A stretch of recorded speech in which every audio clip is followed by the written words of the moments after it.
অনেক বড় দায়িত্ব আমার ঘাড়ে, বিকজ আই এম রিপ্রেজেন্টিং এটা একটু হলো সুইস গভর্নমেন্টের ইনভেস্টমেন্ট। এটা আমার না, তো আমি তো তাদের শুধু চাকুরে। তখনই আমি আব্বুর শরণাপন্ন হতাম এবং সবসময় তার অ্যাডভাইস নিয়ে কাজ করেছি। সেই হিসেবে দেখতে গেলে আমার কাছে বাবার জায়গায় একেবারে মানে হৃদয়ের অন্তঃস্থল থেকে আমার তার তার জায়গা তো কেউ দিতেই পারবে না। কিন্তু আমার লাইফ কোচ হিসেবে নিজের জায়গায় ছিলেন, ওটা আমি তার পরপরই মিস করি। এমন কোনো মসজিদ নেই যেগুলো অনুদান পায়নি আমার বাবার সময়। এমন কোনো মানে রাস্তাঘাট নেই যেগুলো হয়নি আমার বাবার সময়। আমার বাবা পিএম অফিসে ছিলেন।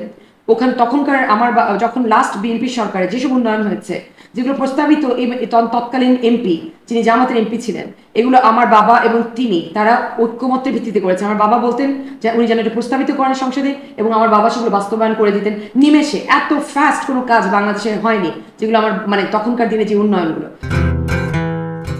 আপনারা কি মনে করেন যে একজন রাজনৈতিক ব্যক্তি হিসেবে, একজন বাবা হিসেবে আপনাদের পিতা সফল ছিলেন? আমার বিয়ে 10 বছর হয়ে গেছে। এখন পর্যন্ত আমাকে বলা হয় বেশ কিছু জায়গা থেকে, আমার ইনফ্যাক্ট ইনলজের থেকেও প্রেশার দেওয়া হয় যে এখন পর্যন্ত বাচ্চা নিচ্ছ না কেন। আমার মনে হয় যে বাবা হিসেবে আমি কখনো আমার বাবার যে এত বড় ফুটস্টেপস, ওটা আমি ফিল করতে পারবো না।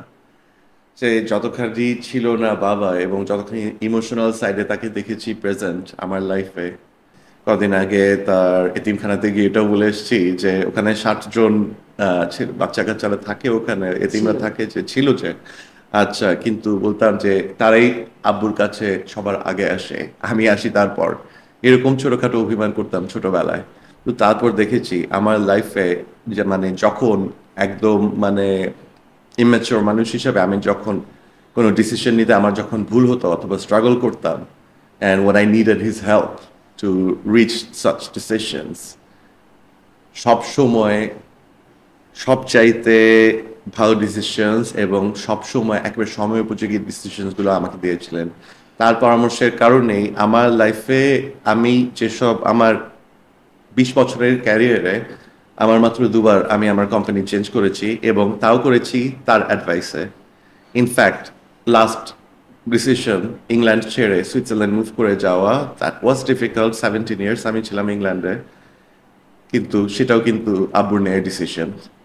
আমি তো এটাও বলবো যে তারপর আমার ওয়াইফ যে ইউনিভার্সিটি অফ লুসার্ন থেকে মাস্টার্স করেছে, এখন তারপর ওয়ার্ল্ড হেলথ অর্গানাইজেশনে চাকরি করলো, এখন ফার্মাতে আছে। তো ওগুলো সব ডিসিশনও কিন্তু আমার বাবা করে দিয়েছেন। এবং ক্যারিয়ার অ্যাডভাইস যেটাকে বলে, লাইফের অ্যাডভাইস যেটাকে বলে, এত দূরে থেকেও এত দিন আমাকে কাছে না পেয়েও শুধুমাত্র যখন ফোনে কথা হতো, তাও ডিফারেন্ট টাইমসে, এটা কোনো বাধার সময় ছিল না, যেসব অ্যাডভাইস উনি আমাকে করেছেন। এবং ইনফ্যাক্ট আমার নিজের ক্যারিয়ারে, আমার লাইফে, আমার ওয়ার্ক লাইফে যখন কোনো একটা ডিসিশন নিতে হয়, because it does involve quite a lot the global political situations and the scenarios that could actually play out. What is America going to do if Donald Trump will come to power? What will happen যখন মানে নতুন tariffs আসবে, অথবা in fact যখন আমি একটা নতুন business open করবো একটা নতুন দেশে, বিকজ অনেক বড় দায়িত্ব আমার ঘাড়ে, বিকজ আই এম রিপ্রেজেন্টিং এটা একটু হলো সুইস গভর্নমেন্টের ইনভেস্টমেন্ট। এটা আমার না, তো আমি তো তাদের শুধু চাকুরে।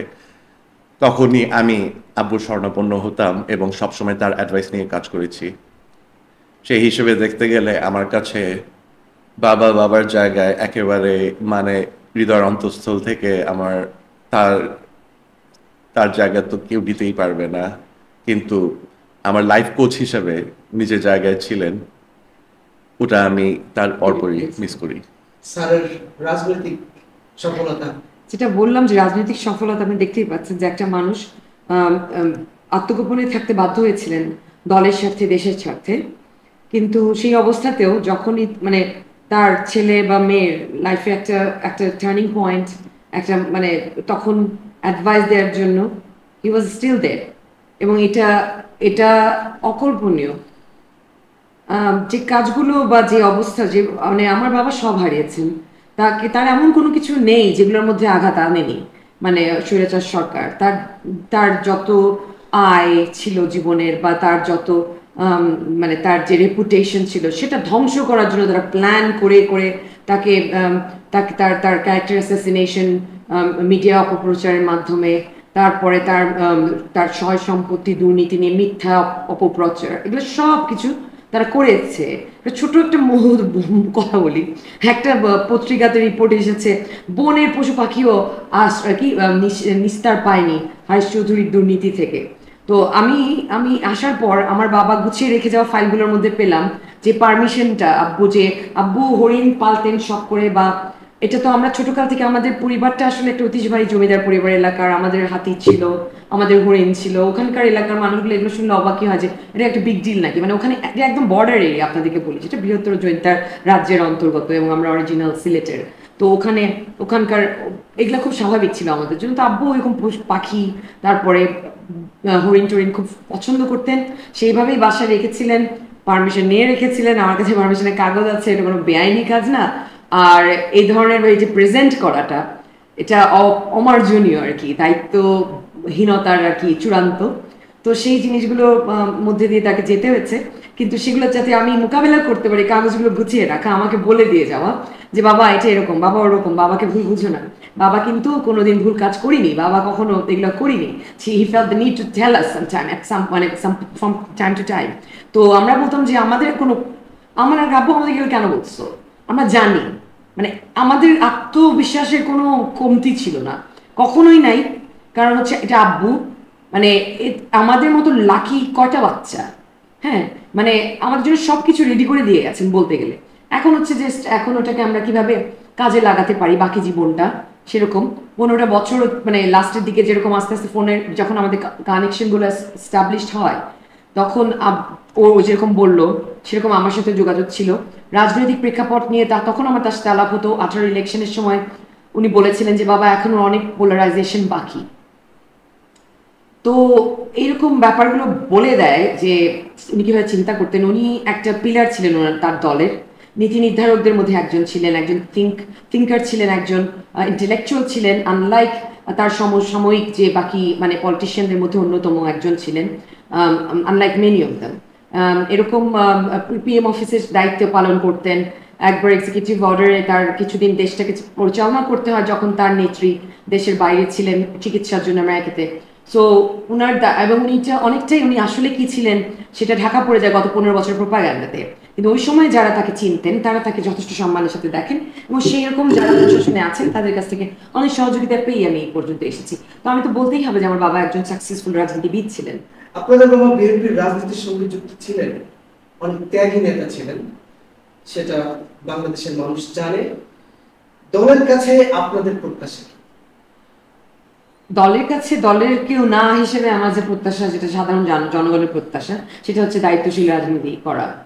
আর সেরকম আসলে আশা আমার অন্যান্য দলের কাছেও, কারণ এখন আমাদের ঐক্যমত্যের ভিত্তিতে রাজনীতি করতে হবে এবং আস্থা অর্জন করতে হবে, এটা আমি বারবার বলছি। এবং এবং ত্যাগী নেতাদের এবং কর্মীদের মূল্যায়ন করতে জানতে হবে। কারণ এত সমালোচনা কেন, এত এত অবদান এবং এত বিসর্জন, এত ত্যাগের পর এই সমালোচনাগুলো তো আমরা মেনে নিতে পারি না। আর এ বিষয়ে আমাদের কিছু বলার নেই। আপনাদের রাজনীতি করার ইচ্ছা আছে কিনা হারিস চৌধুরী ফাউন্ডেশন সম্পর্কে জানাবেন প্লিজ। এখন আমি রাজনীতির বিষয়ে কোনো কিছু চিন্তা করিনি। হারিস চৌধুরী ফাউন্ডেশনের কাজটা হচ্ছে এখনো রেজিস্ট্রেশনের প্রসেস চলছে। কারণ আমার তো মাত্রই মানে বাবার কাজ শেষ করে তারপরে এই কাজে আসলাম। আমার বাচ্চা বিদেশে একলা ওর বাবার সাথে, তো এই অবস্থাতে আমার কাজগুলো এগিয়ে নিতে একটু সময় লাগে।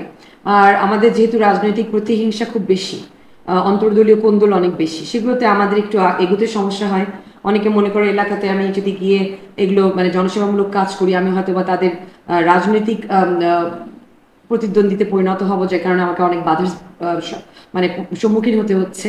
বাট আমি বারবার বোঝানোর চেষ্টা করছি যে হারিস চৌধুরী ফাউন্ডেশন একটা উদ্যোগ, যেটার কাজ হচ্ছে আমার বাবার তৈরি করে রেখে যাওয়া যে প্রতিষ্ঠানগুলো সেগুলোকে বাঁচিয়ে রাখা। গত 15 বছরে আমার বাবার রেখে যাওয়া প্রতিষ্ঠানগুলো রীতিমতো জর্জরিত, এগুলোর কোনো দেখভাল হয়নি এবং যাদের দায়িত্ব দিয়ে যাওয়া হয়েছিল তারাও কেউ হয়তোবা দুর্নীতির শিকার এবং কেউ হয়তোবা রাজনৈতিক প্রতিহিংসার শিকার হয়ে সঠিকভাবে তাদের দায়িত্ব পালন করতে পারেননি। এটার নাম শুরু থেকেই হায়ার চৌধুরী মুলাগুল হায়ার চৌধুরী একাডেমি ছিল। স্বৈরাচার সরকার প্রতিহিংসা বশত হয়ে ওখান থেকে আমার বাবার নাম সরিয়ে ফেলার চেষ্টা করে এবং অতঃপর এলাকার লোকজন এটার বিরোধিতা করে। তারপরে তারা ওখানে নিজেরাই একটা টিন শেডের মতন একটা স্থাপনা গড়ে তোলার চেষ্টা করে রাতারাতি, যেগুলো আমার বাবার যারা কর্মী ছিলেন, আমার বাবাকে যারা ভালোবাসতেন, তারা ওগুলা প্রতিবাদ করতে যান। তাদের বিরুদ্ধে মামলা হয়, আমার বাবাকে আসামি করে মামলা হয় এবং মানুষ জেল খাটে। এত বড় ষড়যন্ত্র। এই মোলাগুল হায়ার চৌধুরী একাডেমি আমাদের বর্ডার এলাকাতে, যেখানে কোনোদিন স্বৈরাচার সরকার কেন কোনো সরকারেরই মানে কোনো তেমন কোনো সাহায্য গিয়ে পৌঁছেনি, সেরকম একটা জায়গা খুঁজে এত বড় একটা একাডেমি প্রতিষ্ঠা করা এবং সেটার এত উন্নয়ন করা, আমার বাবা সেটা এমপিওভুক্ত করে যাওয়া আমার বাবা করেছিলেন। সেখানে আব্বুর এই মুলাগুল একাডেমিতে যেতে হয় নৌকায় করে। এত সুন্দর জায়গা, লভাছড়া পাহাড় দেখা যাচ্ছে, সামনে স্বচ্ছ নদী, পাহাড় থেকে আসা নদী।